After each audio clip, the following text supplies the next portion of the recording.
Big news today, guys. The RBA, Reserve Bank of Australia, has just dropped the interest rate by 0.25%, bringing it down to 3.6%. That's the rate at which banks can borrow money before obviously putting a markup on it for consumers like me and you. And it's the third rate cut this year in Australia. And it's all about easing the financial pressure that we've all been feeling with those high interest rates. The RBA calculated that inflation has now dropped to a level that is safe enough to do another rate cut. But what does that actually mean for you? Let's break it down. So if you've got a mortgage, this rate cut could save you a few bucks. So a $500,000 mortgage, for example, could see repayments drop by about $74 every month. Add that to the other cuts we've already had this year, and that's about $272 easy for you to say, Andy, $272 in savings per month.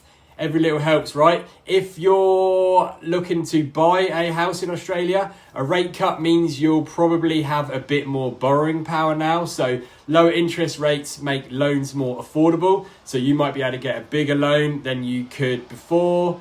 Here's the catch though. When borrowing is easier, it means more people can jump into the market, and that could actually push property prices up, especially if there's limited supply in the area that you're looking. That's good news if you already own, maybe not so much good news if you don't yet, although it means you can suddenly get a home loan, I guess, that you couldn't 12 months ago. So if you're in that situation, you'll probably see it as a good thing overall. It's also good news for regular viewers of this channel. I'm talking about small business owners in Australia. This rate cut will make it cheaper to borrow. So if you've been eyeing like new equipment or new vehicles, something like that, now's the time to look at doing those and look at the loan options available to you. But I think more importantly, people will just feel a bit more comfortable financially and will be able to spend a bit more. And that includes potentially spending a bit more at your business.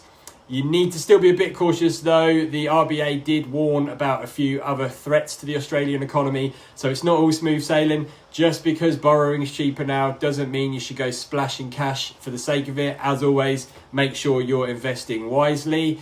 If you're a side hustler like me, this is the time to keep pushing ahead, whether you're investing in your home, your business, or both. We all knew this was coming, and so far everything is going to plan. Subscribe for more like this.